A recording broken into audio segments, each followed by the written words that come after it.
Hello viewers, आप सबका स्वागत है गांगुली टेक पर। और मैं हूं संदीप गांगुली। और इस वीडियो में आपको सी में पैलिंड्रोम का प्रोग्राम बना के दिखाऊंगा। तो उससे पहले मैं आपको बता देता हूं कि पैलिंड्रोम होता क्या है। जैसे कि आपके पास एक नंबर है, जिससे मैंने 1 to 1 लिया। अगर आप इस नंबर को रिवर्स करते हैं तो वो क्या होगा, वो भी 1 to 1 ही होगा। और जब आप इन दोनों को बराबर करेंगे तो मतलब आप पहले एक नंबर लीजिए, फिर उसको रिवर्स करिए। अगर वो दोनों नंबर मतलब ओरिजिनल नंबर और रिवर्स नंबर दोनों अगर बराबर होते हैं तो ऐसे कंडीशन को पैलिंड्रोम कहा जाता है। तो हम एक सी का प्रोग्राम बनाएंगे जिसके अंदर हम पहले एक नंबर लेंगे, फिर उसको रिवर्स करेंगे और फिर दोनों को मैच करेंगे। तो अगर दोनों नंबर मैच कर जाते हैं, इसका मतलब जो हमारा जो नंबर है वो पैलिंड्रोम है।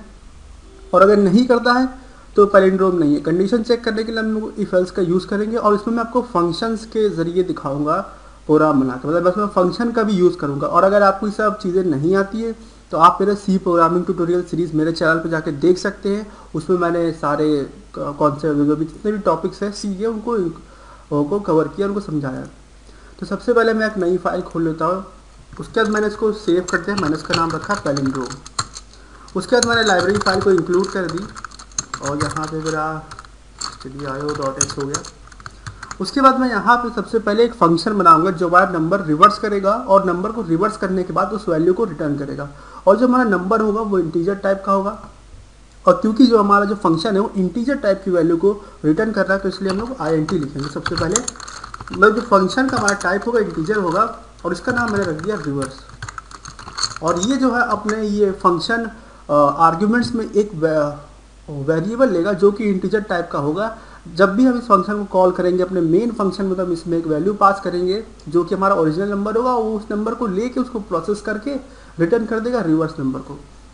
यहाँ पर हम लिख देते हैं नम और उसके बाद ये हो गया। अब इस फंक्शन के अंदर हमें कोड लिखना है। सबसे पहले मैंने एक लिखा सिंगल नंबर को मतलब ये एसन जो है इसमें हर नंबर का सिंगल नंबर स्टोर होगा। मतलब मेरे पास जैसे अगर 1 2 3 4 5 है तो मैं इसको लूप के माध्यम से करूँगा, मतलब लूप का यूज़ करूँगा और नंबर को रिवर्स करूँगा। तो जब लूप पहली बार चलेगा तो ये एसन में वैल्यू 5 आएगा, जब नेक्स्ट टाइम चलेगा तो एसन में वैल्यू 4 आएगा।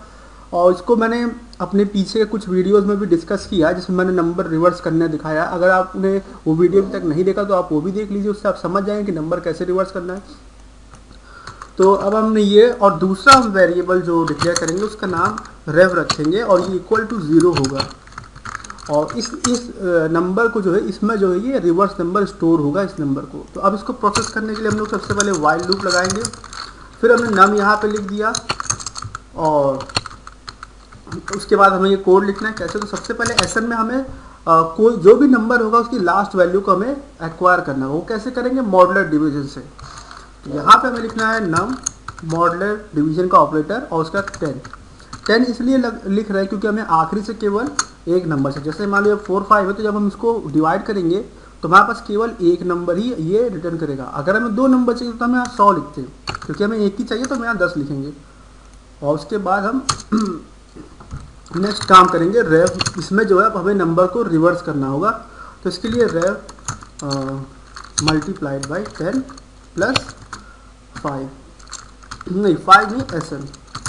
तो इसमें क्या होगा, जब सबसे पहली बार ये प्रोग्राम रन करेगा और ये नंबर है तो सबसे यहाँ पे जो एसन जो है मॉडुलर डिवाइड करने के बाद ये 5 यहाँ सेट हो जाएगा। उसका जब ये नेक्स्ट स्टेप पे आएगा तो rev is equal to rev multiplied by 10 प्लस 5 एसन लिखा है। तो रेव की जो इनिशियल वैल्यू 0 है तो 0 मल्टीप्लाइड बाई 10 क्या हो जाएगा, हमारा 0 हो जाएगा प्लस 5 तो 5 आ जाएगा। तो यहाँ पे आने पर 5 सेट हो जाएगी। नेक्स्ट हमको वो एक कोड लिखना होगा जिससे जो ये हमारा जो नम वेरिएबल है ये कम हो, मतलब हर बार लूप एग्जीक्यूट होने के बाद ये नंबर किसी तरीके से हमें कम करना होगा। और उसके बाद एक ऐसी कंडीशन आएगी जब ये नंबर 0 हो जाएगा और यहाँ पे जब ये लूप कंडीशन चेक करेगा तो नंबर 0 है। मैंने आपको बताया था कंडीशन में वैल्यू 0 होती है, फॉल्स होती है या नेगेटिव में होती है तो ये लूप तुरंत स्टॉप हो जाएगा। तो इस नंबर को 0 करने के लिए हम लोग num equal to num divided by 10 करेंगे। ये करने पर क्या होगा कि हमारे पास मान लीजिए ये नंबर था, जब हम इसको डिवाइड करेंगे तो इससे केवल ये आंसर निकल के आएगा। क्योंकि जो क्वेश्चन का पार्ट होता है आपका जब आप डिवीज़न करते हैं, मैं आपको एक डायग्राम ये दिखा देना चाहता हूँ। ये देखिए, ये जैसे 9 को 55 को 9 से डिवाइड किया तो इसमें क्वेश्चन दिया या जिसको क्वेश्चन कहते हैं जो 6 है और ये जो नीचा तो रिमाइंडर है। तो ये जो 1 जब इसको 10 को डिवाइड करेगा तो इससे क्वेश्चन जो है रिटर्न होगा 1 2 3 4। और इसी तरीके से हर बार चलेगा ये लूप। तो पहली बार में ये हो जाएगा, नेक्स्ट टाइम जब 10 से डिवाइड करेगा तो ये फिर ये फिर ये फिर ये। तो इस तरीके से एक कंडीशन है कि जब ये वैल्यू 0 जाएगा ये लूप रुक जाएगा। तो अब हमारे पास यहाँ से जो हमारे पास नंबर रिवर्स हो गया, अब हमें इसे रिटर्न करना है। तो मैंने ये नंबर रिटर्न कर दिया, तो ये हमारा जो फंक्शन है ये हमारा जो नंबर है उसको रिवर्स कर देगा। अब हमें अपना मेन फंक्शन बनाना है, मेन फंक्शन बनाना है और उसमें फिर हमें यूज़र से कहना है कि आप एक, फिर मेन फंक्शन में भी जो है मैंने अपना जो ये वेरिएबल का नाम है उसका नाम नम रख दिया। मैं यूज़र से कहूँगा कि आप जो है एक इनपुट करिए नंबर, तो एंटर एनी नंबर। उसके बाद मैं स्कैनर के जरिए इनपुट लूँगा। स्कैनर पे मैं लिखूँगा %d क्योंकि हमारा डेटा टाइप जो है वो इंटीजर है, और फिर एंड लगा के नम लिख दूँगा। उसके बाद जो है मैं एक और यहाँ पे वेरिएबल डिक्लेयर करना चाहूँगा जिसका नाम रख दूँगा rev num, और ये वेरिएबल जो है ये रिवर्स नंबर को स्टोर करेगा। मतलब जो ये फंक्शन में हम जब ये वैल्यू पास करेंगे ये वाली नंबर की इस फंक्शन में पास करेंगे तो जो रिवर्स वैल्यू रिटर्न होगी वो इस rev num में स्टोर होगा। तो ऐसा करने के लिए हम लोग को क्या करना है, हम लोग को rev num लिखना है, इक्वल टू फंक्शन कॉल करना है। फंक्शन का नाम रिवर्स था, फिर पैरेंथेसिस लगानी, इस पैरेंथेसिस के अंदर आपको वैल्यू पास करनी जो आप पास करना चाहते हो। तो मैं यहाँ पे नम को पास करना चाहता हूँ, मैंने कर दिया।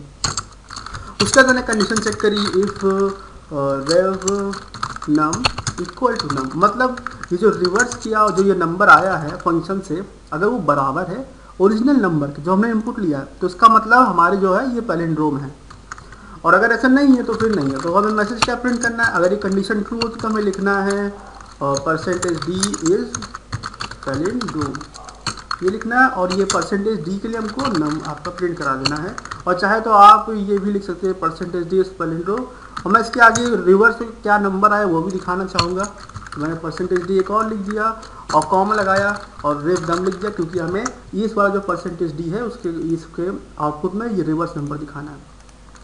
अब अगर ये कंडीशन फॉल्स हो जाती तो हमें पता है कि ये जो है पैलिंड्रोम नहीं है, तो इसका मतलब फिर से हम कर देंगे और यहाँ पे printf में फिर से हम ये लिखेंगे कि %d is not palindrome, palindrome नहीं, और हम ये रिवर्स किया जो नंबर है वो भी हम प्रिंट करा देंगे नम और rev num।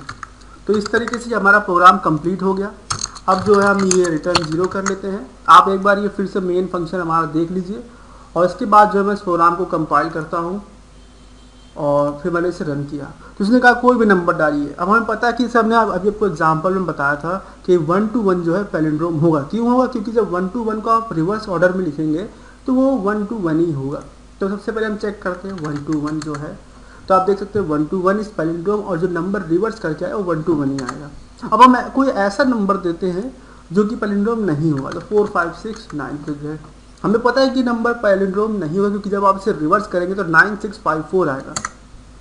तो आप देख सकते हैं 4 5 6 9 इज नॉट पैलिंड्रोम, और जो नंबर रिवर्स आया 9654 आया। फिर हम एक और नंबर दे के देख लेते हैं, जैसे 2 2 2 2 करके 2 2 2, और आप देख सकते हैं ये इतनी बार 2 है, तो ये भी जो हमारा पैलिंड्रोम है। तो इस तरीके से सी में आपको पैलिंड्रोम का प्रोग्राम बनाना है। अगर इसमें जुड़ा आपको कोई भी सवाल हो तो आप कमेंट्स में पूछ सकते हैं, और अगर आपने ये चैनल अभी तक सब्सक्राइब नहीं किया है तो कर लीजिए, जिससे कि सारे फ्यूचर अपडेट्स आप तक पहुंचते रहें। और मैं फिर से आपको एक बार इसका कोड दिखा देना चाहूँगा। ये हमारा मेन फंक्शन था जिसमें हमारा जो सब यूजर से इनपुट लिया, एक फंक्शन कॉल किया रिवर्स का जिसने ये नंबर को लिया और रिटर्न किया, और फिर हमने कंडीशन चेक करी, अगर दोनों नंबर बराबर है तो वो पैलिंड्रोम है, अगर नहीं है तो वो नहीं है। और ये हमारा रिवर्स का फंक्शन था। मैंने वाइल लूप के जरिए किया। वाइल लूप इसलिए यूज़ किया क्योंकि यूज़र जो है किसी भी लेंथ के नंबर को एंटर कर सकता है, कि दो नंबर हो, 3 नंबर हो, 4 नंबर हो, कोई भी नंबर हो तो रिवर्स कर दे, इसलिए मैंने ये किया और ये मेरा कंप्लीट हो गया। और एक चीज़ और मैं आपको बता दूं कि यहाँ पे जो मैंने फंक्शन में जो वैल्यू पास की है वो मैंने कॉल बाई वैल्यू से किया है, रेफरेंस से नहीं किया, मतलब मैंने पॉइंटर का यूज़ नहीं किया। तो इसलिए जब हम यहाँ पे नंबर पास करें, जैसे मान लीजिए नंबर स्टार्टिंग में 1 2 3 4 5 थी और मैंने यहाँ पास किया, तो ये नंबर जब ये फंक्शन ऑपरेट हो जाएगा, अपना पूरा कर लेगा, तो इस नंबर में कोई वैल्यू में चेंज नहीं आएगा क्योंकि हमने कॉल बाय रेफरेंस का यूज़ नहीं किया, कॉल बाय वैल्यू का किया। तो अगर अभी भी अगर कोई सवाल हो तो आप पूछ सकते हैं, और ये वीडियो देखने के लिए आपका बहुत बहुत धन्यवाद।